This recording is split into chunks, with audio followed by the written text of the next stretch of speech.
Assalamualaikum warahmatullahi wabarakatuh. Bertemu lagi dengan saya Muhammad Fikri Al-Khairi di PPMA Podcast Persembahan Pondok Pesantren Minhajul Abidin.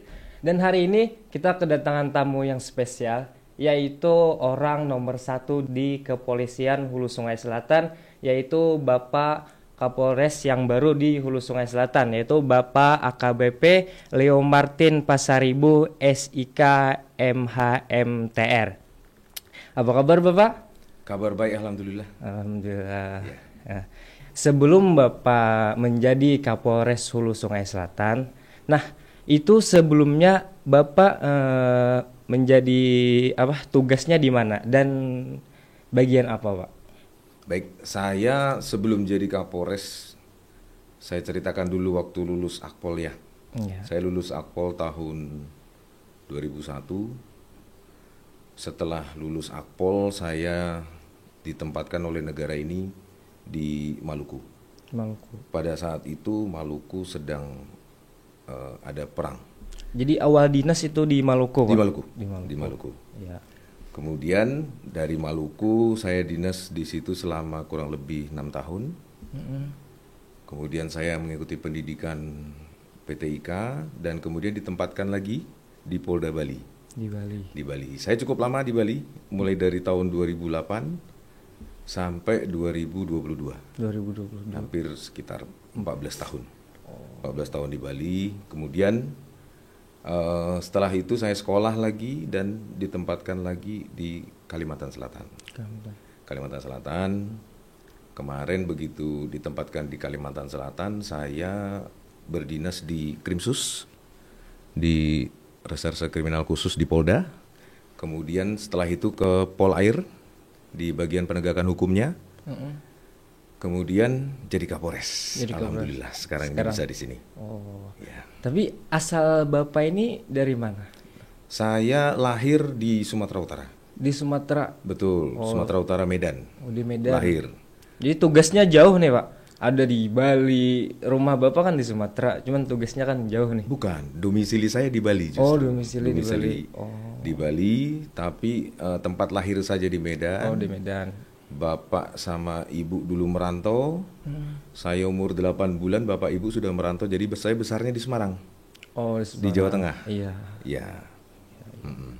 Nah, Pak, ini Bapak sekarang sudah menjadi Kepala Kapolres. Untuk menjadi Kepala Kapolres itu apakah ada khusus pendidikan atau gimana ya? Atau semua polisi bisa jadi Kepala Kapolres atau gimana Pak? Secara aturan harus melewati sekolah dulu. Sekolah level middle, itu di sekolah Sespim namanya. Atau Sesko Angkatan TNI. Setelah melewatin itu, baru itu merupakan syarat untuk menjadi seorang Kapolres. Kemudian ditambah lagi dengan hasil prestasi dan kinerja yang baik, maka pimpinan akan mempercayai untuk memegang wilayah menjadi Kapolres. Kalau pengabdian yang lama itu termasuk syarat juga gak Pak? Pengabdian lama di kepolisian? Justru kalau terlalu lama malah tidak bisa jadi Kapolres. Begitu. Ada batas tertentu. Batas waktu yang sudah ditentukan. Oh iya. Ini kan Pak, ini kan biasanya kepolisian ini kan identik dengan seragam dan senjata. Nah, ini semua polisi itu ada senjata nggak Pak?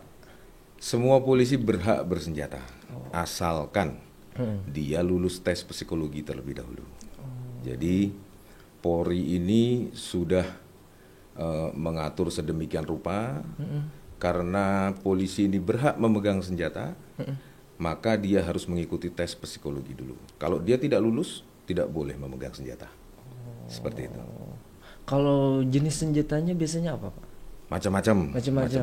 Kalau yang kan saya juga sering nih Pak main game kan PUBG misalkan. Tuh ada kan nama-nama senjatanya, misalnya kayak senjata pistol kan revolver yang 5 sampai 7 pelurunya.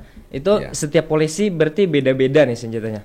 Macam-macam sesuai dengan keperluannya. Kalau polisi kan ada yang di Brimob, Kalau Brimob itu mungkin lebih senapan serbu ya Pak? senapan senjata panjang. Senjata panjang, laras panjang. Betul. Oh, kayak M16 mungkin. Digunakan untuk semi tempur kan. Oh iya. Semi tempur. Nah itu apa namanya tadi? M16. Bukan gamenya tadi. Gamenya PUBG. PUBG. Ah. Eh, biasa nggak mengalami kejadian yang di luar nalar? Misalkan membasmi penjahat nih Pak, kan terjadi misalnya perlawanan dari penjahat, ada nggak penjahat itu yang tahan ditembak misalkan itu atau apa gitu, ada nggak Pak? Ya. Saya sudah 20 tahun dinas ya. 20 tahun dinas saya itu hampir 17 tahunnya di reserse. Hampir antara 16 sampai 17 tahun itu di reserse. Jadi tentang hal-hal yang di luar nalar itu sering kita hadapi. Contohnya dulu saya pernah mengungkap kasus pembunuhan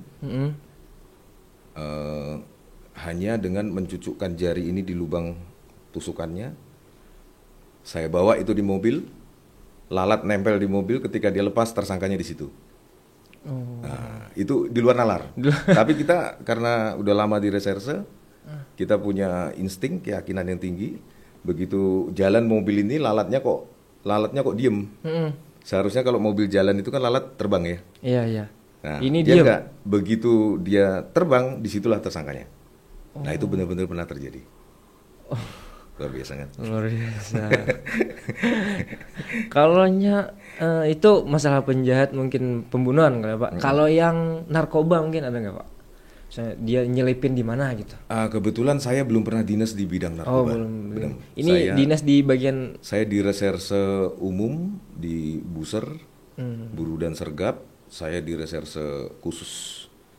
Jadi di bidang tindak pidana khusus, korupsi, kemudian ekonomi, dan di bidang umum. Kalau narkoba sampai sekarang belum pernah. Belum pernah. Boleh nawar nggak nih Pak? Satu pertanyaan lagi. Apa itu? Ini kan polisi ini kan biasanya orang yang tahu, yang terkenalnya lantas, yang tahu orang, terus intel, kan masih banyak kemungkinan bagian polisi. Banyak. Apa-apa tuh Pak? Jadi ada 5 fungsi. Ada 5 fungsi. Reserse, yang tadi saya itu reserse, kemudian ada intel. Intel dengan reserse beda tuh. Oh beda. Ya. Kemudian sabara atau samapta, dia yang melakukan pengawalan penjagaan bank. Oh itu Nah, kalau lihat polisi itu sabara. Iya iya. Kemudian ada binmas.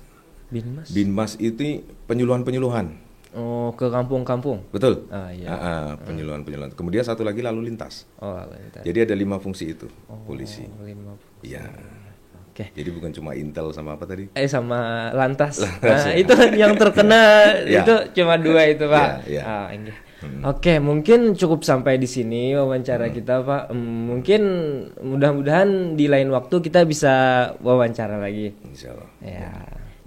Dan juga untuk pemirsa di rumah, jangan lupa untuk selalu mensupport channel YouTube PPMA dengan men-share, like, comment, and subscribe. Saya Muhammad Fikri Al Khairi undur diri. Wassalamualaikum warahmatullahi wabarakatuh.